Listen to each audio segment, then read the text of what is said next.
Bienvenue sur Africa 24 dans cette nouvelle édition du Non-Stop Info au sommaire de l'actualité. Après Jacob Zuma, le président Cyril Ramaphosa est à son tour dans une position délicate. L'actuel chef de l'État sud-africain est contraint de rendre 500 000 rand, un don reçu durant sa campagne présidentielle en raison d'actions judiciaires à l'encontre du donateur pour corruption. Au Cameroun, 80% des habitants des zones rurales utilisent le charbon de bois comme principale source d'énergie. Ainsi, l'entreprise Royal Energy Cameroun envisage de vulgariser la production de biogaz, objectif lutter notamment contre la pollution.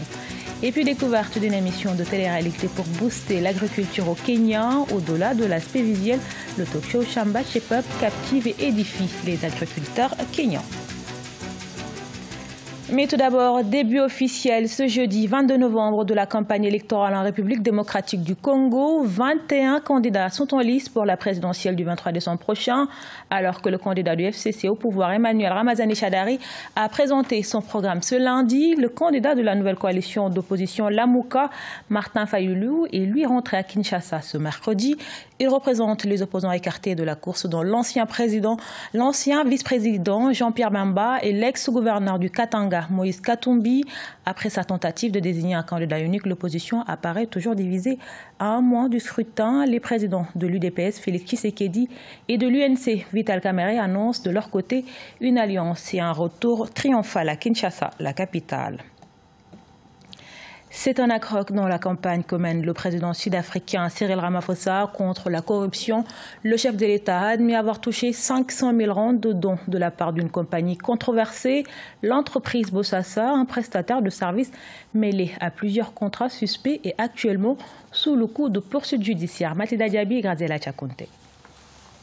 Le président sud-africain Cyril Ramaphosa s'engage à rembourser une somme de 500 000 rand des fonds de campagne dans le cadre de la course à la présidence de l'ANC qu'il aurait perçu d'un prestataire de services, l'entreprise Bosasa plus précisément, déjà impliquée dans plusieurs contrats suspects et actuellement sous le coup de poursuites judiciaires.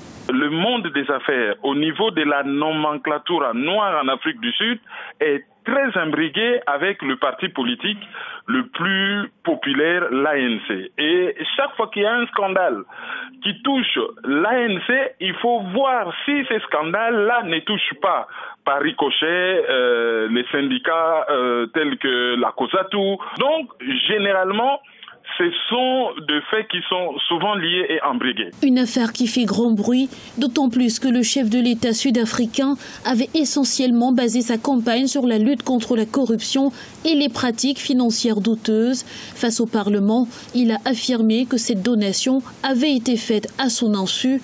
Une enquête a été ouverte. La population en avait assez de la corruption, surtout des affaires dont le président Zuma était accusé. Donc il était de bon ton que celui qui les remplace, celui qui accède au pouvoir, justement grâce à cette lutte contre la corruption, puisse continuer avec ses discours. Sauf que dans ces milieux, c'est très difficile de trouver quelqu'un qui a été dans l'ANC et qui est propre.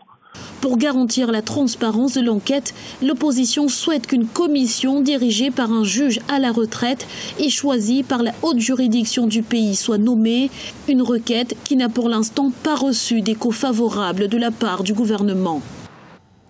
Le mois de novembre 2017 restera gravé dans la mémoire de nombreux Zimbabwéens. Il y a un an, le 21 novembre 2017, le président Robert Mugabe rendait sa démission après environ 4 décennies au pouvoir sans partage.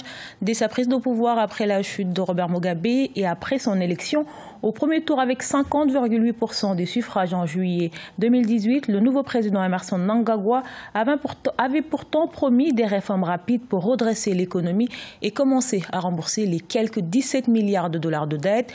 Des promesses pour l'heure n'ont pas encore abouti. On écoute à ce propos l'analyste politique sénégalais Oumar Ba. Le bilan est très mitigé qu'aujourd'hui Mnangagwa est dans une difficulté politique intrinsèque à la ZANU-PF où il faut davantage qu'il fasse preuve d'une assise de son autorité, ce qui n'est pas totalement gagné. Deuxièmement, du point de vue macroéconomique, l'on constate qu'il y a une difficulté de trésorerie fondamentale. La croissance économique du Zimbabwe tend vers 1,2% en 2019, c'est-à-dire une progression positive, ce qui signifie que si on met cela en tension macroéconomique avec le prix des denrées, mais aussi le prix des médicaments qui ont doublé, on est dans une logique, une zone rouge de stagflation, ce qui ne permet pas donc d'attirer les investisseurs. Et donc, même si sur le plan diplomatique et géopolitique, le Zimbabwe parvient à rabibocher ses relations, cela n'a pas permis de se restaurer sur le plan économique. Donc, il est dans une zone rouge macroéconomique et financière. Il est dans une zone d'attente par rapport aux investisseurs. Et il est aussi dans une zone d'incertitude politique. À Madagascar, Marc Ravalomanane fait volte-face, l'un des candidats qualifiés au second tour de l'élection présidentielle malgache. Il retire ses plaintes contre la commission électorale dans un souci d'apaisement. Selon le finaliste, ce mardi, l'équipe du candidat avait annoncé avoir déposé 208 réclamations devant la Haute Cour constitutionnelle pour corriger certaines irrégularités dans les résultats du premier tour de la présidentielle. Selon les chiffres de la commission électorale, l'ancien président Andradzuel arrive en tête avec 39,19% du suffrage devant son prédécesseur Marc Ravalomanane crédité de 35,29% des voix.